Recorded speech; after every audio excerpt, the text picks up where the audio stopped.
Good morning, it's Tina Straster, Rockland County Business Journal. Yes, ma'am. What have you got for us this morning? How are you today? We're all right, actually. Everybody's healthy? Everybody's good? Yeah, but you got to take that on a day-to-day basis. Hourly basis. It's frightening. So we've been reporting, on everything that somehow relates to the coronavirus, because it is all that there is, and everything is through that lens. We put up a story last week. David Carlucci, his office, is coordinating an effort to try to get the hotels in partially in Westchester, where his territory is, and here in Rockland, to offer beds to healthcare workers who are on the front line battling the coronavirus. And so far, as far as our reporting went as of Friday, only one hospitality property here in the county has stepped up, and that's the Nyack Motor Lodge in West Nyack. The idea is that a lot of the healthcare workers at Good Sam and Montefiore Nyack, they have high risk exposure, and it's dangerous for them to, I guess, go home and be with their families. And obviously, hotels are ghost towns right now, no one's traveling.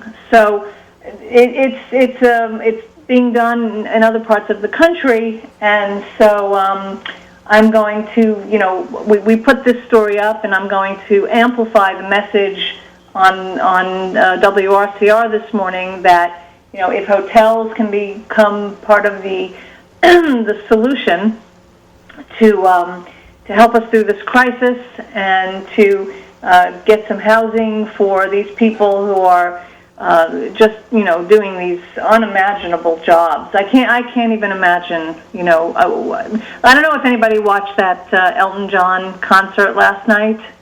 It was on Fox, and it was an hour-long living room concert where musical artists from their own homes,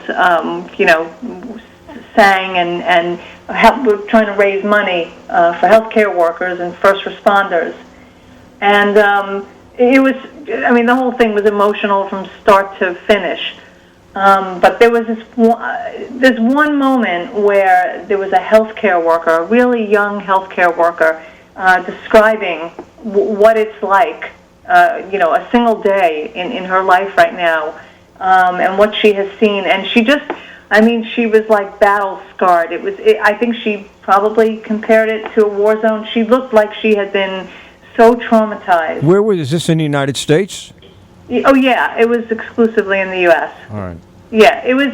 He was like the narrator, and it went from like Mariah Carey and Billie Eilish and was it the Backstreet Boys? It was an eclectic mix of singers who it was really moving. Who were, if they were in groups, or even like the singers with their musical accompaniments were at their respective different locations, and with the miracle of digital technology, they were all able to coordinate on a song together. It was and it was emblematic, I think, of how we're all living right now, which is that we are adapting, and we're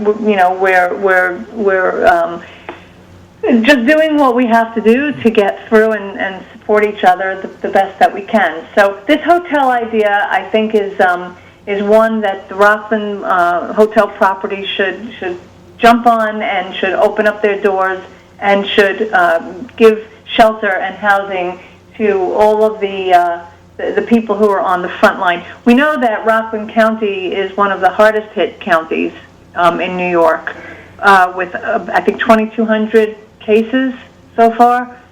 So you can only imagine the pressure on Good Sam and Montefiore right now. So we have, not long ago we were talking about all the hotel rooms coming online in this county. So, that's my shout out to the hotel industry this morning is participate, house these people, help us keep safe, and let's, flatten the curve. Now, you have that in the publication? Yeah, that, it's called, Carlucci calls on Rockland Westchester hotels to offer free beds for healthcare workers. And that story went up on Friday. So people should check that out and spread the word and share that. I don't know if you guys are experiencing this, but we're really experiencing a surge in readership and engagement. I think that another... Man, you're home all the time. You're going to find something. Yeah, we are a tremendous surge here. Yeah. Well, yeah. People are home. They're hungry. They want to feel connected, and I think, this virus is so, it's just so terrifying. But if you take the time to look at these strange ways in which it's affecting the dynamics of society, I think one of the things that it speaks to is, we've forgotten how important local journalism is. I mean, that was my whole point about starting the publication in the first place. And at a time like this, it couldn't be more true. People want journalists who they can trust. It's one thing to try to get your news off Facebook, but that's not generally a great idea. So there's all sorts of shifts and shifts and changes and epiphanies and revelations. The more I think the more we sit at home, the deeper our thoughts. This pause has given us time to, we're all reevaluating a lot of things. I did see this one thing on Facebook that said, there's all these different, philosophical thoughts that are being posted on Facebook, and not to mention humor, thank goodness, every single day. But one was something about, when we go back to normal, what do we want to go back to, and what do we want to let go of? So it's an interesting time I think it's an interesting time to evaluate what's important. And I will say that I think that, things like the radio and local journalism, have, I can just say that I see great engagement, and you guys probably see the same. Yep. Exactly. Now, that article you were just talking about and everything else in this week, they changes all the time as soon as something warrants being put in there. That's what...